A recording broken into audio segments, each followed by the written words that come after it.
For many years, there were absolute barriers between states, so that in one state you could have famine, and the next state there would be lots of food and there was no way to ship it.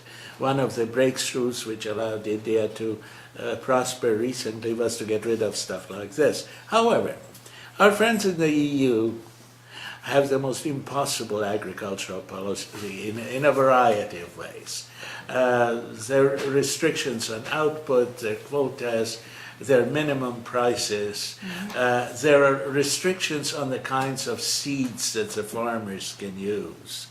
Not to speak of products, actually in Brussels, they defined how far a cucumber can bend before it's an appropriate European cucumber. I think that Europe itself could produce a lot more food if let go. Let me stop here. I think there are other countries. Big trader. I'm just concerned. We're talking about the effect of sugar and subsidies in the U.S. and the effect on the markets, because the U.S. sugar industry is very subsidized. Well, the U.S. sugar industry is characterized by having, well, okay, strong lobby. Here we go. Essentially, the U.S. sugar industry, of course, unlike the European sugar industry, is based on sugar cane. Sugar cane can be produced relatively cheaply in a variety of places, and the U.S. has quotas for importing sugar cane, which that gets refined into sugar. And one of the graces that they hand out to various Caribbean countries is to give them a sugar quota. One of the punishments for Castro was that they took away his sugar quota.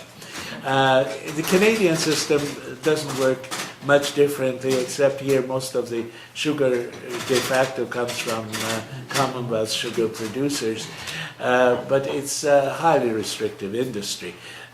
That, I think, is what you had in mind. Yep. The issue here is that farmers essentially have used political advantages to restrict output, keep prices up. Now, I'm not sure that Diana's sort of global concerns would be addressed by simply saying, well, let's get rid of all regulations, quotas, whatever. We're sure that if we did, then the total output would increase.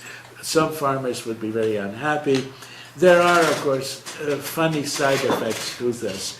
With the high price of food, exporters such as Argentina have prospered, which has enabled a totally incompetent government to survive by essentially adding export levies so the farmers don't get all the money, and using that as a revenue source after they've stolen all the accumulated pension money in the country to finance their current expenditures. So there are many, many issues here, but I think a good place to start would be to allow the market to function. Prices would be guaranteed to fall.